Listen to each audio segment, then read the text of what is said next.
नमस्कार जय Jagannath studying with man channel को मोर स्वागत।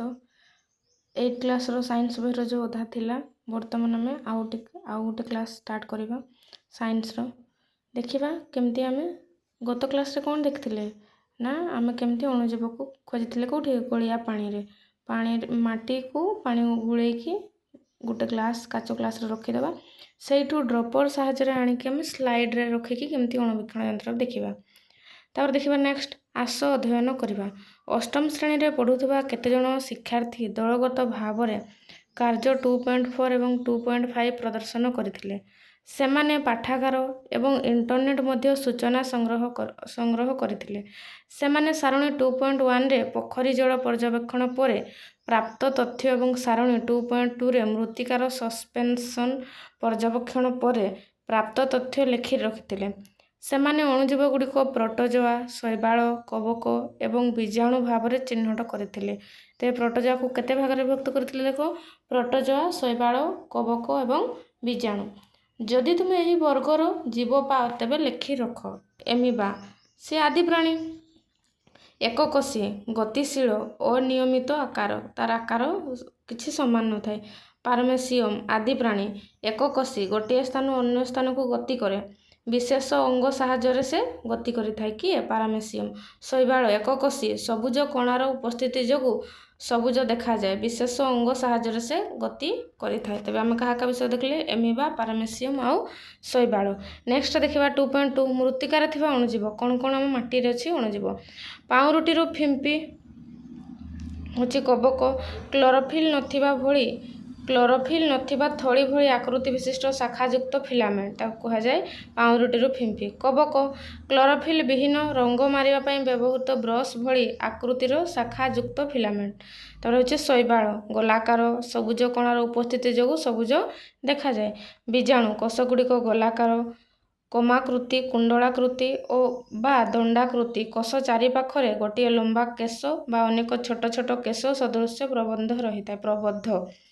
देखो सबू विभिन्न प्रकार रही किए गोल अच्छी किए टिके बंका अच्छे दार कम कि लंबा अच्छी तो कही कमाकृति कुंडलाकृति कि दंडाकृति कोष चारि पाखरे विभिन्न प्रकार डिजाइन।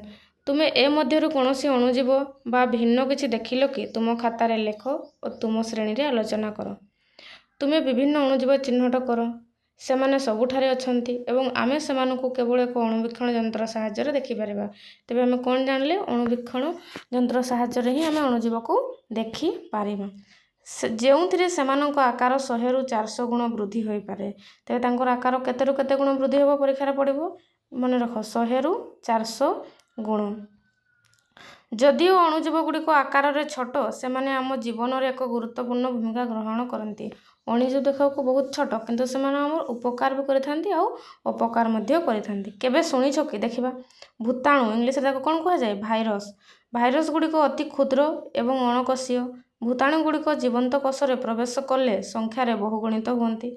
सेमाने उद्भिद प्राणी किंबा बीजाणु कोष को संक्रमित करि पारंती एवं रोग सृष्टि करि पारंती। ते भाइरस जनक पाखु रोग से पहुंचाई थाए। आमे अणुजीव मानक सहित किपरि जड़ित देखिबा आमे कोन अन्य स्थान रे मध्ये अणुजीव पाई परबो सब स्थान रे पाई परबा। आस आलोचना करबा। तुमे केबे लेंबू टमाटो कमला किंबा अन्य कोनोसी खाद्य पदार्थ को किछि समय पय बाहर रखबा परे पची जीवा देखिछ कि हो निहाती किछि दिन गला परे से ऑटोमेटिक पची जाए जो फल हो ना कहीं कि जहाँ भी हो। हाँ जदि तुमे केबे सेमानक ऊपरे पाउडर किंबा तुला भଳି किछि सृष्टि होइथिबार देखिथिबो तो ताको हम फिम्पी कहूचे।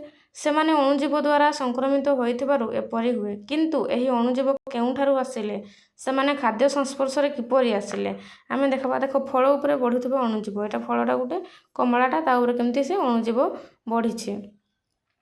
एपरि हेबार कारण अणुजीव माने माटी पानी वायु एवं खाद्य पदार्थ इत्यादि सबु स्थान रही थांते। आमे जानिछे अणुवीक्षण यंत्र जे देखुछे सबुठु नै कि आमे परीक्षा करि परिबा स्लाइड रे देखिकि।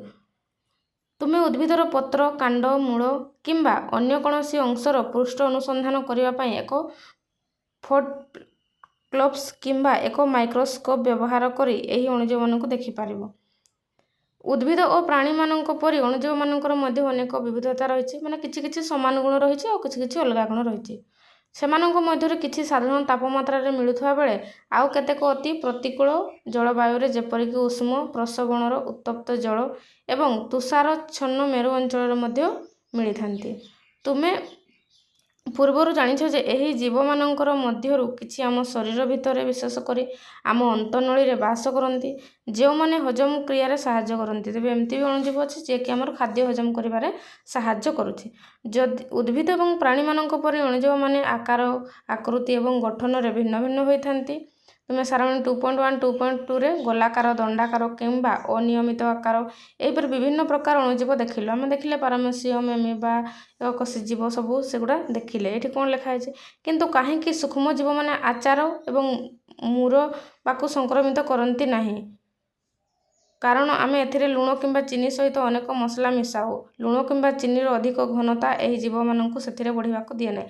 ତେବେ ଆମର ଲୁଣ ଆଉ ଚିନି ମିଶିଲେ ସେମାନେ ତାଙ୍କୁ ବଢ଼ିବା ପାଇଁ, ଯେମିତି ଆଚାର ରହୁଛି ବହୁତ ଜିନିଷ ରଖିତ ରହିକି, ହଁ କି ନାହିଁ, ସେଠି ଲୁଣ ବି ପଡ଼ୁଛି, ଚିନି ବି ପଡ଼ୁଛି, ତ ସେମାନେ ମିକ୍ସ।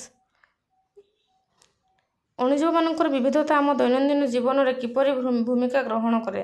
ସେମାନେ ପରିବେଶକୁ କିପରି ସ୍ୱଚ୍ଛ ରଖିବାରେ ସାହାଯ୍ୟ କରନ୍ତି? ଦେଖିବା ସେମାନେ କେମିତି ପରିବେଶକୁ ସଫାସୁତୁରା ରଖିବାରେ ମଧ୍ୟ ସାହାଯ୍ୟ କରିଛନ୍ତି। ପରିବେଶ ସ୍ୱଚ୍ଛ ରଖିବାରେ ଅଣୁଜୀବମାନଙ୍କର ପ୍ରମୁଖ ଭୂମିକା ବୁଝିବା। ଆସ ପରୀକ୍ଷା କରିବା। ଆସ ଗୋଟେ ପରୀକ୍ଷା କରିବା। ଏକ ଖାଲି ପତ୍ର ନିଅ ଏବଂ ଏକ ଖାଲି ପାତ୍ର ନେବ ଏବଂ ଏହାର ଅଧା ପର୍ଯ୍ୟନ୍ତ ବଗିଚା ମାଟିରେ ପୂରଣ କର। ତ ବଗିଚାରୁ ମାଟି ଆଣିକି ସେ ଗୋଟେ ଯାହା ନେଇଥିବ ମାଟି ପାତ୍ର ବି ଯାହା ବି ହେଉ ସେଠି ମାଟି ଭର୍ତ୍ତି କରିଦେଲ। ପାତ୍ରରେ କିଛି ଫଳ ଏବଂ ପନିପରିବା ଚୋପା ମିଶାଅ। କିଛି ଫଳ ଆଉ ପନିପରିବା ଚୋପା ମିଶାଇଦେଲ। ତାପରେ ଏହା ଉପରେ ମାଟିର ଏକ ସ୍ତର ରଖ ଏବଂ ଏହାକୁ ସେହିପରି କିଛି ଦିନ ରଖିଦିଅ। ତାପରେ ତାକୁ ମାଟି ତା ଉପରେ ରଖିଦେଇକି ପରିବା ଚୋପା ଆଉ ଫଳ ଉପରେ ତାକୁ କିଛି ଦିନ ଘୋଡ଼େଇକି ରଖିଦେଲ। 2-3 ସପ୍ତାହ ପରେ ଘଟିଥିବା ପରିବର୍ତ୍ତନ ଗୁଡ଼ିକ ଲକ୍ଷ୍ୟ କର। ପାତ୍ରରେ ଥିବା ପଦାର୍ଥରେ କୌଣସି ପାର୍ଥକ୍ୟ ଦେଖୁଛ କି? ହଁ, ଧୀରେ ଧୀରେ ସେଟା କି ହେଇଥିବ, ପଚି ଯାଇଥିବ। ତୁମେ ଦେଖିପାରିବ ଯେ ଫଳ ଏବଂ ପନିପରିବା ଚୋପା ଏକ ଗାଢ଼ ରଙ୍ଗର ପଦାର୍ଥରେ ପରିଣତ ହୋଇଛି। ଏହା ହେଉଛି ପୋଷକ ପଦାର୍ଥର ଭରପୁର ଉର୍ବର ସାର ବା ଖତ, ଯାହା ମାଟିର ଉର୍ବରତା ବୃଦ୍ଧି କରିବାରେ ସାହାଯ୍ୟ କରେ। ସେ କ'ଣ କରେ ନା ମାଟିର ଉର୍ବରତା ବୃଦ୍ଧି କରିବାରେ ସାହାଯ୍ୟ କରିଥାଏ। ଯେମିତିକି ଯଦି ଗଛ ମାନେ ଚାରା ଗଛ ମୂଳରେ ଦେଲେ ସେ ଭଲ ବଢ଼ିପାରିବ। କିନ୍ତୁ ଫଳ ଏବଂ ପନିପରିବା ଚୋପା କିପରି ଖତରେ ପରିଣତ ହେଲା? ଦେଖିବା। ସେ ପିଲାଟି ଦେଖ କେମିତି ପକାଇ ଦେଇଥିଲା, କିଛି ଦିନ ପରେ ଦେଖୁଛି। 2.6 ତୁମେ ଦେଖିଲ ଯେ ମାଟିରେ ବିଭିନ୍ନ ପ୍ରକାର ଅଣୁଜୀବ ଥାନ୍ତି। ଆମେ ସେ ବକ୍ସରେ ଦେଖିଲେ ମାଟିରେ ବିଭିନ୍ନ ପ୍ରକାର ଅଣୁଜୀବ ଥାନ୍ତି। ଏମାନଙ୍କ ମଧ୍ୟରୁ କିଛି କବକ ଏବଂ ବୀଜାଣୁ ପରି କେତେକ ଅଣୁଜୀବ ଉଦ୍ଭିଦର ବର୍ଜ୍ୟବସ୍ତୁ ଉପରେ କାର୍ଯ୍ୟ କରନ୍ତି ଏବଂ ଧୀରେ ଧୀରେ ଏହାକୁ ସରଳ ପୋଷକ ତତ୍ତ୍ୱରେ ଭରପୁର ପଦାର୍ଥରେ ପରିଣତ କରନ୍ତି। ତୁମେ ହୁଏତ ତୁମର ସ୍କୁଲରେ କିମ୍ବା ଘର ପାଖରେ ଥିବା କ୍ଷେତରେ ମାଳିମାନେ ଶୁଖିଲା ପତ୍ର ଏବଂ ଗଛ ଅଳିଆ ସଂଗ୍ରହ କରି ଖାତାରେ ପକାଇବାର ଦେଖିଥିବ। ତୁମେ ଏବେ ବୁଝିପାରୁଛ କି ସେମାନେ ଏହା କାହିଁକି କରିଥାନ୍ତି? ପ୍ରାକୃତିକ ଉପାୟରେ ଖତ ତିଆରି କରିବା ହିଁ ଏହିପରି କରିବାର ଉଦ୍ଦେଶ୍ୟ ଅଟେ। ତେବେ ଆମେ ଯଦି ସେ ପ୍ରାକୃତିକ ଉପାୟରେ ଖତ ତିଆରି କରିବା ତେବେ ଗଛକୁ ଆଉ ସାର ଦେଇତେ ପଡ଼ିବନି। ସେ ଖତ ହିଁ ଦେଲେ ଗଛ ଭଲ ବଢ଼ିପାରିବ। ଆମର ବୈଜ୍ଞାନିକ ଐତିହ୍ୟ। ଆମେ ବୈଜ୍ଞାନିକର କ'ଣ ଶିଖିବା? ପ୍ରାଚୀନ ଭାରତୀୟ ଗ୍ରନ୍ଥ ଗୁଡ଼ିକ ବିଶେଷ କରି କୁର୍ମୀ ଶବ୍ଦର ଅର୍ଥ ଅଛି, ଯାହାର ଅର୍ଥ ଉଭୟ ଦୃଶ୍ୟମାନ ଏବଂ ଅଦୃଶ୍ୟ ବିଭିନ୍ନ କ୍ଷୁଦ୍ର ସତ୍ତାକୁ ବୁଝାଏ। କୁର୍ମୀ ଶବ୍ଦର ଉଲ୍ଲେଖ ବିଭିନ୍ନ ବୈଦିକ ଗ୍ରନ୍ଥ ଗୁଡ଼ିକରେ ସେମାନଙ୍କର ଉପକାରୀ ଏବଂ ଅପକାରୀ ପ୍ରଭାବ ବିଷୟରେ ଉଲ୍ଲେଖ ଅଛି। ଅଥର୍ବ ବେଦରେ ମଧ୍ୟ କୁର୍ମୀ ଶବ୍ଦର ଉଲ୍ଲେଖ ଅଛି। ଯଦି ତୁମେ ଚାରିପାଖକୁ ଭଲ ଭାବରେ ଦେଖ ତେବେ ବଗିଚାରେ ପଡ଼ିଥିବା ଗଛ ଓ ପତ୍ରଗୁଡ଼ିକ ପଚିଯିବା ଓ କିଛି ଦିନ ପରେ ଅଦୃଶ୍ୟ ହୋଇଯିବା ଲକ୍ଷ୍ୟ କରିବ। ଏହାର କାରଣ ହେଉଛି ଅଣୁଜୀବ ଗୁଡ଼ିକ ତଳେ ପଡ଼ିଥିବା ସେହି ଗଛ ଓ ପତ୍ରକୁ ସରଳୀକୃତ କରି ପୋଷକ ପଦାର୍ଥରେ ପରିଣତ କରନ୍ତି। ଏହି ପୋଷକ ପଦାର୍ଥ ଗୁଡ଼ିକ ମାଟିରେ ମିଶିଯାଏ ଏବଂ ଗଛ ଗୁଡ଼ିକ ଭଲ ଭାବରେ ବଢ଼ିବାରେ ସାହାଯ୍ୟ କରେ। ଅଣୁଜୀବମାନେ ମୃତ ପ୍ରାଣୀଙ୍କ ଶରୀରରୁ ମଧ୍ୟ ବିଘଟିତ କରନ୍ତି। ଦେଖିବ ଗାଈ ଗୋରୁ ମରିଗଲେ ଯାଇକି ତାକୁ ପଡ଼ିଆରେ ଫିଙ୍ଗି ଦିଅନ୍ତି। କିଛି ଦିନ ଗଲା ପରେ ସେ କି ହୁଏ? ଅଣୁଜୀବ ଦ୍ୱାରା ବିଘଟିତ ହୋଇଯାଏ। ତାପରେ ସେଟା ଆଉ ମାଟିରେ ମିଶିଯାଏ। ତେଣୁ ଅଣୁଜୀବମାନେ ବର୍ଜ୍ୟ ପଦାର୍ଥର ପୁନଃଚକ୍ରଣ କରିବାରେ ସାହାଯ୍ୟ କରନ୍ତି। ଯେଉଁ ଜିନିଷକି ଆମର ରିୟୁଜ୍ କରୁଛେ ତାକୁ, ଯେମିତିକି ଆମେ ଗୋଟେ ଗଛ ମୂଳରେ ବିଭିନ୍ନ ପ୍ରକାର ଫଳମୂଳ ପଚିକି ତଳେ ପଡ଼ିଛି, ତ ସେଗୁଡ଼ା ଆପେ ଆପେ ପଚିକି ନଷ୍ଟ ହୋଇଯିବ। ତାପରେ ସେ ଖତରେ ପରିଣତ ହୋଇଯିବ। ତାପରେ କ'ଣ ହେବ? ସେ ଗଛ ପାଖରେ ବି ସେ ଗୋଟେ ଟାଇପ୍ର ଖତ ପାଇଲା। ଏବଂ ଗୁରୁତ୍ୱପୂର୍ଣ୍ଣ ପୋଷକ ତତ୍ତ୍ୱଗୁଡ଼ିକ ଖତ ରୂପରେ ପ୍ରକୃତିକୁ ଫେରାଇ ଦିଅନ୍ତି। ଉପଯୁକ୍ତ ତାପମାତ୍ରା ଏବଂ ଆର୍ଦ୍ରତା ପରିବେଶରେ ଖତ ତିଆରି ହୋଇଥାଏ। ଏହା ଆଶ୍ଚର୍ଯ୍ୟଜନକ ନୁହେଁ କି?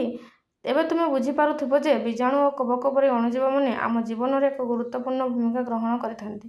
ପ୍ରାଣୀମାନଙ୍କର ମଳ ଯଥା ଗୋବର ବର୍ଜ୍ୟବସ୍ତୁ ମଧ୍ୟ ଉପକାରୀ ବୀଜାଣୁମାନେ ଅପଘଟନ କରିଦିଅନ୍ତି।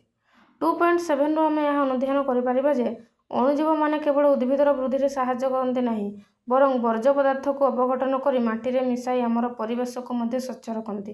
जमी 2.7 आम कौन देखले 2.9 कौन देखले रे देख यहाँ भी देखिपार आम माने फल को आम विभिन्न प्रकार फल को आम पचिगले आम खत आकार में परिणत कर दौचे। एबे चिंता कर जदि पृथ्वी रे अणुजीव न थांते तेबे कौन होइथांता तेबे से प्रकार मनोभाव को भी आण जदि न थांते अणुजीव तेबे कौन होइथांता। जैव गैस रो उत्स भाव रे अणुजीव बीजाणु एवं कवक परि अनेक अणुजीव अम्लजान रो अनुपस्थित रे मध्य रहि पारंती। एही अणुजीव मानक मध्यरु केतक बीजाणु परिवेश किंबा घरु निर्गत अपरिष्कार जल रे थिबा उद्भिद और प्राणी जनित वर्ज्यवस्तु को विघटन करि पारंती। एही प्रक्रिया समय सेमाने अंगारकाम्ल और आनुपातिक भाव में अत्यधिक मिथेन गैस रो मिश्रण निर्गत करते। एही गैस को रोषेई कार्य जल गरम करने विद्युत उत्पादन एवं जानवाहन चलाइबा आदि कार्य इंधन उत्स भाव में व्यवहार करा जायଥାଏ। तेबे नेक्स्ट क्लास रे आमे देखिबा वैज्ञानिकों ठारू प्रेरणा कौन वैज्ञानिकों ठारू प्रेरणा पाइछे। Thank you. जय जगन्नाथ। लाइक करिवो शेयर करिवो कमेंट करिवो।